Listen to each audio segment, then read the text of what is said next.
Bien, alors bonsoir les amis, et après cette pause, on se retrouve pour le deuxième Shabbat de cette année 5785, puisque Shabbat vendredi, le cours de jeudi dernier n'était pas en direct. Alors bienvenue dans cette nouvelle année, j'espère qu'elle sera meilleure que la précédente, mais on peut déjà voir qu'on va de victoire en victoire. Les prix sont lourds, malheureusement. J'étais deux fois au Mont Herzl pour des enterrements la semaine dernière. Mais il est incontestable que les victoires sont écrasantes. Alors, on est cette semaine dans la paracha de Noah. On nous parle de l'histoire de Noé, du déluge de son arche, et la paracha commence de la façon suivante. Et les Toldot Noach, voici les engendrements de Noach. Noach ish tzadik tamidaya bedorotav. Noach était un homme tzadik intègre dans son génération, etc. Et il a eu trois fils, Shem, Ham et Yefet. Et Manitou nous fait remarquer qu'on a l'habitude dans la Torah de prendre pour nom de la paracha le premier mot. Vayera Hashem el Avraham, Bereshit, Bereshit bara Elohim Tashem et Haaretz. Le premier mot de la paracha donne en général le nom à la paracha. Or là, de façon assez bizarre, le mot qui commence la paracha n'est pas Noach qui a donné son nom, on appelle cette paracha la paracha de Noé, de Noach, mais d'après cette logique rabbinique, le nom aurait dû être Toldot. Or, on aura une paracha qui va s'appeler Toldot, mais elle sera dans quelques semaines quand on lira Ve'ele Toldot Yitzhak ben Abraham. Voici les engendrements, les descendants de Yitzhak, le fils d'Abraham. Et là, il y a un problème, parce que si on prend Toldot, qui est le premier mot pour la paracha de Toladot, pourquoi on ne l'aurait pas pris pour la paracha de Noach? Pourquoi il faut encore attendre quelques semaines? Et Manitou nous fait remarquer que le mot de Toladot est un mot très important dans la Torah. C'est un mot qui revient 13 fois dans la Torah, donc c'est un mot de base. Et d'ailleurs, Manitou, le rabbin Yehuda Leon Ashkenazi, avait développé toute une théorie qu'il appelait la théorie des Toladot. C'est que l'histoire de la Torah, en fait, est une histoire d'engendrement. C'est pour ça que la Torah met toujours l'accent sur qui est le fils de qui a enfanté qui, à la différence des livres d'histoire classiques, qui sont des livres d'histoire qui nous racontent des événements. Voilà, il y a eu en telle et telle année telle et telle guerre, en telle et telle année l'avènement d'un roi X, d'un roi Y. La Torah ne marche pas comme ça. Elle nous dit qui a été l'enfant de qui était, surtout au début de la Torah, on a vu ça à la paracha de Bereshit, on a toutes les filiations d'Adam et d'Ève à travers les générations de Caïn, à travers les générations de Chet. Cette semaine, on aura tous les engendrements de Noach. La Torah met l'accent sur la dot parce que Manitou nous disait la Torah, c'est l'histoire de l'engendrement qui va finir avec le Ben Adam, le fils de l'homme. On a commencé par un homme, cet homme s'appelle Adam, et on finira avec le fils de l'homme qui est le Mashiach. Comme on le voit dans les prophéties d'Isaïe et de Yecheskel qui parle de Ata Ben Adam, voici surtout Ézéchiel, le fils de l'homme. Le fils de l'homme, ça va être le Mashiach. Et d'ailleurs, on a une très belle lecture rabbinique qui dit que Adam, le premier homme, Adam, ça se lit comme un acrostiche. Adam, c'est un mot en trois lettres. Aleph, Dalet même. Aleph, c'est l'initiale de Adam, de Adam lui-même. Dalet, c'est l'initiale de David, qui est la première apparition de quelqu'un qui aurait pu être le Mashiach, mais qui ne va pas être le Mashiach. Et le même final de Adam, c'est Mashiach. Donc Adam, David, Mashiach. C'est l'histoire qui va de Adam jusqu'à Mashiach en passant par le roi David. Ça, c'est l'histoire que la Torah nous propose. Comment le genre humain va évoluer de Adam vers le Ben Adam, vers le fils d'Adam, qui lui va amener l'histoire à son achèvement. Et quand on écrit le mot Toladot en hébreu, ça s'écrit Taf, Taf, Vav, Lamet, Dav, Dalet, Vav, Taf. Ça, c'est quand c'est écrit de façon complète. En général, ce n'est pas écrit de façon complète. C'est écrit de façon incomplète, c'est-à-dire qu'il y a marqué Taf, Vav, le premier To. Le O, c'est un Vav.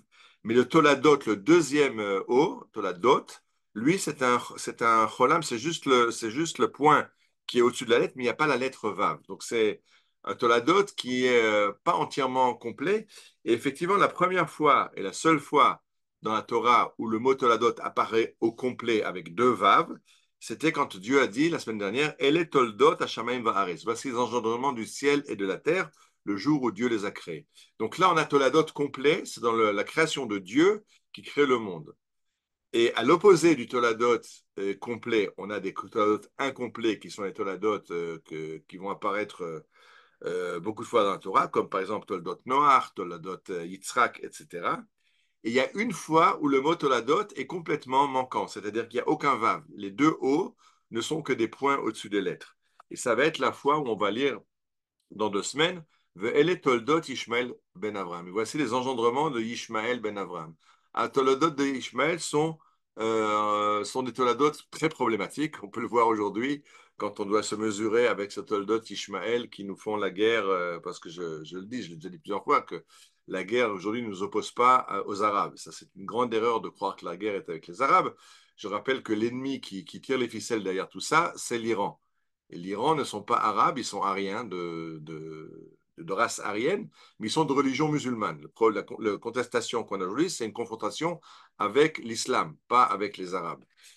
Bien sûr, les Arabes étant pour beaucoup musulmans, alors on a beaucoup de pays arabes musulmans, chiites si c'est le Hezbollah, musulmans sunnites s'il s'agit du Hamas, mais on est en confrontation avec le monde de Ishmaël. Et Ishmaël, c'est un monde problématique et la Torah nous le fait remarquer dès qu'ils naissent.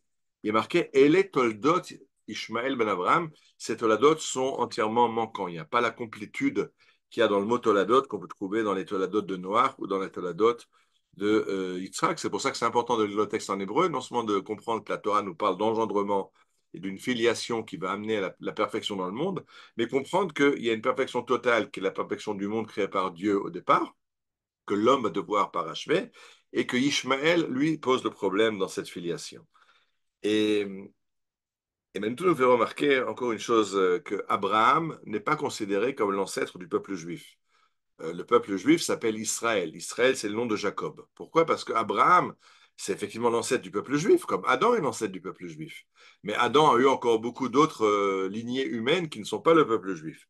Abraham, lui, a eu Ishmaël et il a aussi eu les enfants de Ketura, dont on parlera dans la Torah un peu plus tard. Yitzhak non plus n'est pas l'ancêtre direct d'Israël, puisque Yitzhak a aussi donné naissance à Ésaü, à Esav. Et donc, il y a Israël, mais il y a encore une partie qui n'est pas Israël. Alors que Yaakov, lui, aura 12 fils, les 12 tribus d'Israël, les Toladot, qui sont le peuple d'Israël. C'est pour ça que le peuple va prendre le nom de Yaakov, qui, après s'être mesuré avec le personnage Yabok, va prendre ce nom de Israël. Et donc, Yaakov est l'ancêtre du peuple d'Israël, puisqu'il n'y a que tous les enfants de Yaakov sont des enfants qui sont Israël. Le Rav Houtner disait quelque chose de très beau, il le disait en yiddish, mais on peut traduire en français. Abraham est le premier qui est devenu Israël, puisqu'il s'est converti à la religion qui va être la religion d'Israël. Yitzhak est le premier qui est né juif. Depuis sa naissance, il a fait sa brit mila à 8 jours. Mais Yaakov est le premier dont tous les enfants seront juifs. C'est quelque chose de connu aujourd'hui quand on parle beaucoup du plus grand problème qu'il y a dans le judaïsme réformé avec les mariages mixtes, en disant que si aujourd'hui on fixe le judaïsme d'après la mère, si quelqu'un est né de mère juive, il est juif, maintenant on dit qu'il faut peut-être fixer le judaïsme par les enfants. Celui de qui les enfants sont juifs est encore un juif. Si nos enfants sont plus juifs, c'est déjà un problème. Mais revenons à notre sujet. Donc Abraham, c'est l'ancêtre qui reçoit la mission, il va la recevoir à la fin de la paracha, de partir vers le pays de Canaan. On le verra la semaine prochaine, la paracha de Lech Lecha, Dieu va dire à Abraham, pars et va au pays que je t'indiquerai, au pays de Canaan, la terre d'Israël. Mais si on lit la paracha de cette semaine, la paracha de Noach, on verra qu'Abraham est déjà en chemin. Et il est marqué Vele toldot Terach, voici les engendrements de Terach. Terach olid et Abraham et Nahor et Haran. Terach a engendré Abraham, Nahor et Haran. Vayamot Haran al pnei Terach Aviv, et Haran est mort pendant du vivant de Terach dans le pays de Ur-Kasdim. Vaikar Terach et Abraham beno, et Lot bet Haran bet beno, bet Sarai kalato. Et Terach prend Abraham, son fils, Lot, le fils de Haran qui est décédé, et sa belle-fille Sarai, et Vayetsu itam et Ur-Kasdim, et ils partent en Canaan. C'est très intéressant parce que c'est la semaine prochaine que Dieu dira à Abraham, pars dans le pays que je t'indiquerai, va en Canaan. Alors, comment ça se fait que déjà le père d'Abraham a pris la route alors que Dieu ne l'a pas dit? Et là, Manitou explique quelque chose d'extraordinaire. On croit toujours que le peuple juif est venu conquérir le pays de Canaan. Il dit pas du tout. Le peuple d'Israël sont des Sémites. La terre de Canaan, la terre a été donnée aux Sémites, aux descendants de Shem. Canaan est un descendant de Ham. Eux, ils ont reçu en héritage l'Afrique. Alors, comment on trouve ce pays d'Israël qui s'appelle le pays de Canaan, qui est aux mains d'un peuple hamite, un peuple africain? Et Manitou nous ramène un midrash qui nous dit qu'en fait, il y a eu une guerre dont la Torah ne parle pas, mais qu'il y a eu une guerre à l'origine, dans laquelle les descendants de Ham ont chassé les Sémites de leur terre. Et en fait, quand Abraham rentre et va vers la terre d'Israël, ce n'est pas qu'il va vers une conquête d'une terre que Dieu lui donne, mais il revient vers la terre qui était la terre d'Abraham, mais dont ils avaient chassé. C'est pour ça que Terach avait déjà pris la route. L'exil d'Israël, l'exil des Sémites étant fini, ils prennent la route vers Israël. Mais alors, ce qui est très incroyable, c'est ce midrash qui explique comment est-ce que Haran est mort du vivant de Terach. Et le midrash nous raconte que Nimrod, le roi de Nineveh, avait voulu condamner Abraham à mort pour avoir détruit les idoles de son pays. Et il a jeté Abraham dans une fournaise. Et Abraham en est sorti vivant. Et il y a eu un grand miracle et il n'a pas été brûlé dans la fournaise. Et alors Nimrod demande à Haran, le frère d'Abraham, et toi, tu es de quel côté? Tu es de mon côté, du côté des idolâtres, ou tu es du côté d'Abraham? Alors le texte dit que Haran avait attendu sur la touche de voir ce qui allait se passer une fois qu'Abraham serait jeté à la fournaise. Une fois qu'il a vu qu'Abraham était jeté à la fournaise et il est sorti vivant, protégé par son Dieu unique, alors il a dit, ben oui, je suis du côté d'Abraham. Alors Nimrod l'a jeté également dans la fournaise et là, Haran a été brûlé. Parce que lui n'était pas dans la foi d'Abraham, il a été dans le. Il a cru prendre part avec Abraham, mais pas parce qu'il avait la foi ou la connaissance, mais parce qu'il pensait que ça marchait, il a été brûlé. Et donc là, Manitou nous dit quelque chose d'extraordinaire. Pour faire partir les Hébreux de Haran, pour qu'ils rentrent au pays de Canaan, il faut qu'un tiers meure dans des fournaises. Et c'est pas sans nous rappeler quelque chose qui s'est passé il y a quelques dizaines d'années dans l'Europe, où il a fallu qu'un tiers du peuple juif périsse dans les fours crématoires d'Auschwitz, de Srebrenica, Majdanek, pour que le peuple juif prenne le retour et décide de rentrer. Mais même malgré ça, une partie ne rentre pas. On voit aujourd'hui encore une grande présence juive dans la Galoute. Et à l'époque d'Abraham, c'est un des frères, Nahor, qui lui va rester à Haran. Et on le verra encore plusieurs fois, puisque Abraham enverra son serviteur Eliezer chercher une femme chez Nahor. Euh, pas Rivka. Après, Léa et Rachel seront aussi des filles de Lavan, des petites filles de Nahor. Donc, Abraham va chercher des filles, des épouses. La famille d'Abraham cherche des épouses dans la famille qui n'a pas fait son alia, dans la famille qui est restée dans les douceurs de la galoute.